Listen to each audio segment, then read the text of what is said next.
أعوذ بالله من الشيطان الرجيم بسم الله الرحمن الرحيم وما كنت ترجو أن يلقى إليك الكتاب إلا رحمة من ربك فلا تكونن ظهيرا للكافرين ولا يصدنك عن آيات الله بعد إذ أنزلت إليك وادع إلى ربك ولا تكونن من المشركين ولا تدع مع الله إلها آخر لا إله إلا هو كل شيء هالك إلا وجهه له الحكم وإليه ترجعون۔ یہ سورہ قصص کی آیت نمبر 86، 87 اور 88 ہے، اور اسی آیت نمبر 88 کے ساتھ ہی یہ سورہ قصص ختم ہو جاتی ہے، مکمل ہوتی ہے۔ اور ترجمہ ان تینوں آیتوں کا یہ ہے: اور تو امید نہیں رکھتا تھا کہ تیری طرف کتاب نازل کی جائے گی، مگر تیرے رب کی طرف سے رحمت کی وجہ سے یہ نازل ہوئی، لہٰذا تو ہرگز کافروں کا مددگار نہ بن، اور یہ لوگ تجھے اللہ کی آیات سے کسی صورت روکنے نہ پائیں اس کے بعد کہ وہ تیری طرف اتاری گئیں، اور اپنے رب کی طرف بلا اور ہرگز مشرکوں میں سے نہ ہو، اور اللہ کے ساتھ کسی دوسرے معبود کو مت پکار، اس کے سوا کوئی معبود نہیں، ہر چیز ہلاک ہونے والی ہے مگر اس کا چہرہ، اسی کے لیے حکم ہے اور اسی کی طرف تم لوٹائے جاؤ گے۔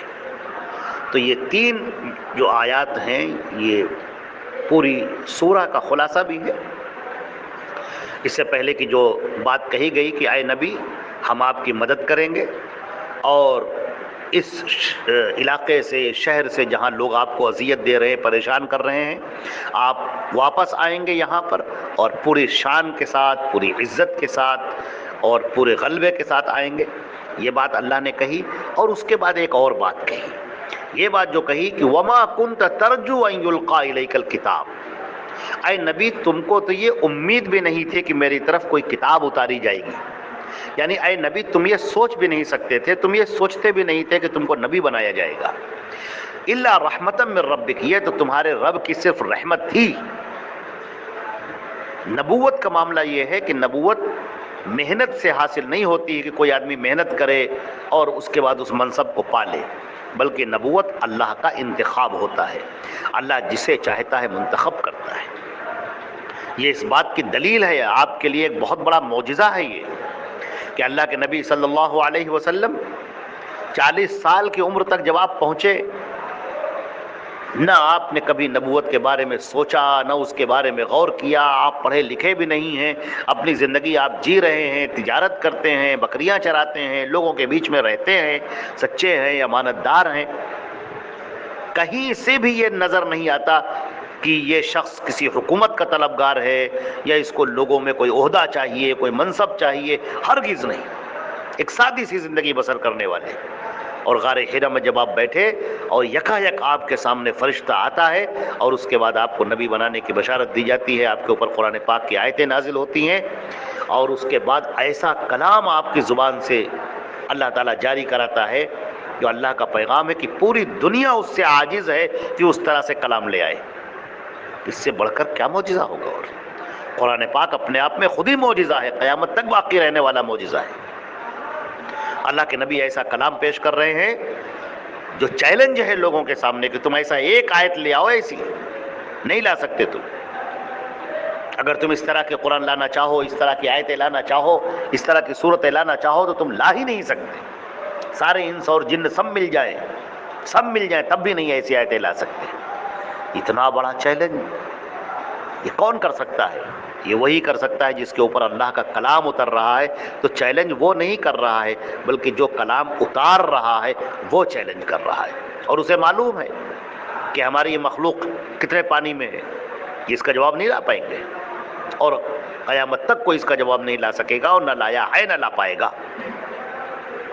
لہذا فرمایا کہ اے نبی یہ تو صرف ہماری رحمت تھی، کہ ہم نے اپنی رحمت سے تم کو اب نبی بنایا ہے، نبی منتخب کیا ہے، لہٰذا ہم اپنی رحمت سے تمہارے ساتھ وہ معاملہ کریں گے جو تمہارے ذہن میں بھی نہیں، جو تم سوچ بھی نہیں سکتے ہو، جو مسلمان سوچ بھی نہیں سکتے ہیں کہ مکے کے یہ لٹے پٹے مسلمان جن کا سامان بھی چھین لیا گیا اور جنہیں دھکے دیا گیا اور جنہیں ذلیل کیا گیا اور جو بے انتہا کمزور ہیں، اور وہ ان کے بارے میں یہ کہا جائے کہ وہ قیصر و کسریٰ کو فتح کریں گے اور قیصر کے تاج اور کسریٰ کا تاج ان کے قدموں میں پڑا ہوگا.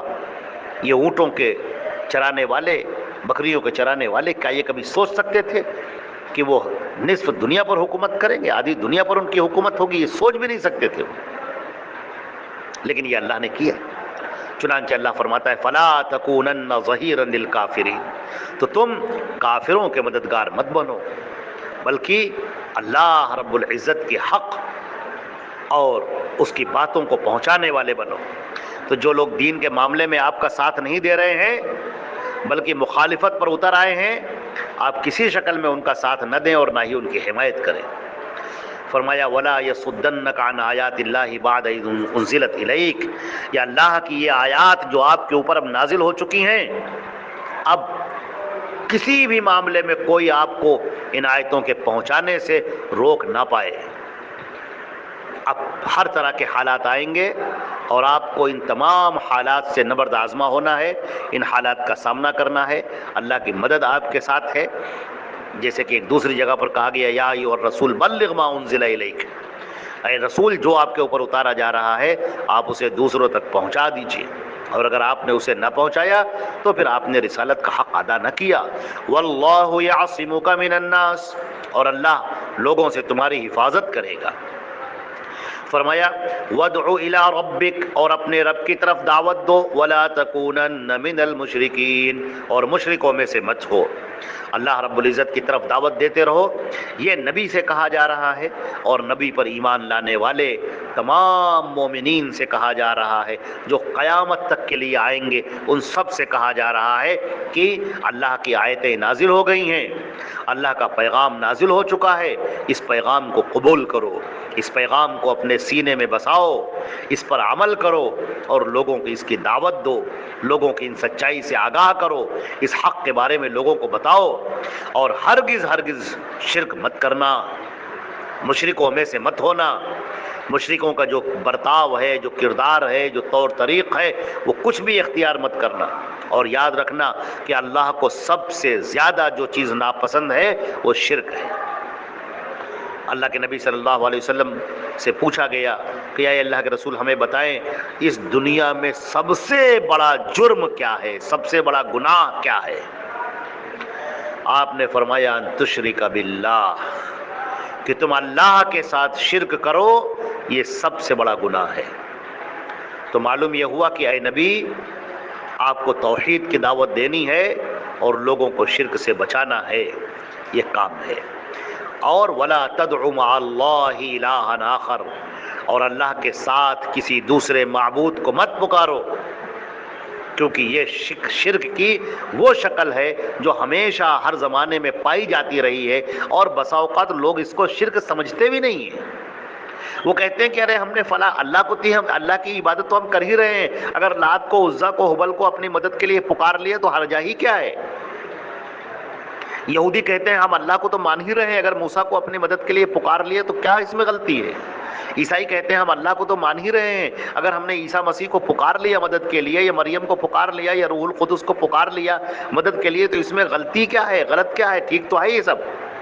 آج ہمارے یہاں بھی بہت سارے مسلمان ہیں جو یہی شرک کرتے ہیں اور کہتے ہیں کہ ہم اللہ کو تو مان ہی رہے ہیں، اب اگر اپنے پیروں کو پکار لیا، بزرگوں کو پکار لیا، ولیوں کو پکار لیا تو اس میں حرجہ ہی کیا ہے. بہت بڑا حرجہ ہے، شرک ہے یہ، اس سے آپ کو بچنا ہے. آپ صرف ایک اللہ کو پکاریں گے، اور ہر وہ شخص جو اس کے اوپر موت طاری ہو چکی، جو اس دنیا سے جا چکا ہے، اسے اپنی مدد کے لیے ہرگز نہیں پکاریں گے. اسے مشکل کشا سمجھنا اور اسے بگڑی بنانے والا سمجھنا یہ شرک ہے. لہذا ایک اللہ کی عبادت کرو. فرمایا کل شیء ہالک الا وجہہ، جو بھی شے ہے سب ہلاک ہونے والی ہے، سب ختم ہونے والی ہے سوائے اللہ کے چہرے کے. صرف اللہ باقی رہے گا. باقی سب ہلاک ہو جائے گا۔ اللہ خالق ہے، باقی سب مخلوق ہے۔ اللہ نے سب کو پیدا کیا ہے، سب مخلوق ہے، اور مخلوق اس لائق نہیں ہے کہ ان کو پکارا جائے، ان کی عبادت کی جائے، ان کے لیے نذر و نیاز کی جائے، ان کی قربانی دی جائے، ان کے نام کی قسمیں کھائی جائیں۔ یہ مخلوق کے لیے زیبا نہیں۔ عبادت کے لائق صرف خالق ہے، جو اللہ ہے، جو اس پوری کائنات کا پیدا کرنے والا ہے، پوری دنیا کا پیدا کرنے والا ہے، پوری دنیا کا چلانے والا ہے۔ وہ سب سے طاقتور ہے، سب سے بالا ہے، سب سے برتر ہے، اور اس کے ساتھ اگر کوئی شرک کرتا ہے تو یہ سب سے بڑا جرم ہے اور سب سے بڑا گناہ ہے۔ فرمایا لہ الحکم، اسی کے لیے حکم ہے، فیصلہ اسی کا ہے، وَإِلَيْهِ تُرْجَعُونَ، اور تم سب کو اسی کی طرف جانا ہے۔ اس پوری کائنات میں حکم اللہ کا جاری و ساری ہے، اور تم سب کو اسی کے سامنے پیش ہونا ہے۔ اسی کے سامنے جب تمہارے اوپر موت طاری ہو جائے گی تو اس مرنے کے بعد تم کو دوبارہ زندہ کیا جائے گا، اور اللہ تمہیں اپنے سامنے کھڑا کرے گا اور تمہاری زندگی کا حساب لے گا۔ اس بات کو اپنے ذہن میں اچھی طرح بٹھا لو۔ کتنا ہی شیطان مردود تمہیں دھوکہ دے، تمہارے ذہن میں وسواس ڈالے، شکوک شبہات پیدا کرے، مگر یہ حقیقت ایسی ہے جو برہنہ حقیقت ہے، یہ پیش آ کر رہنی ہے۔ اگر اس کے سلسلے میں تم کسی بھی طرح شک اور شبہ کا شکار ہو گئے تو سمجھ لو تم نے اپنی پوری زندگی برباد کر دی۔ تو یہاں پر یہ سورہ قصص ختم ہوتی ہے۔ اللہ نے چاہا تو اس کے آگے کی صورتیں بھی پیش کی جائیں گی۔ اللہ تعالیٰ اس کو قبول فرمائے، یہ سب اللہ کی توفیق سے ہے، محض اللہ کے کرم سے یہ اتنے پارے مکمل ہوئے ہیں۔ اللہ تعالیٰ اپنے فضل و کرم سے اس عمل کو قبول فرمائے، اس تفسیر کو قبول فرمائے، پیش کرنے والے کو اور سننے والے کو اور اسے دوسروں تک شیئر کرنے والے کو اللہ تعالیٰ قبول فرمائے، اور زندگیوں میں خوشیاں بھر دے، ہر پریشانی اور مصیبت سے بچا لے۔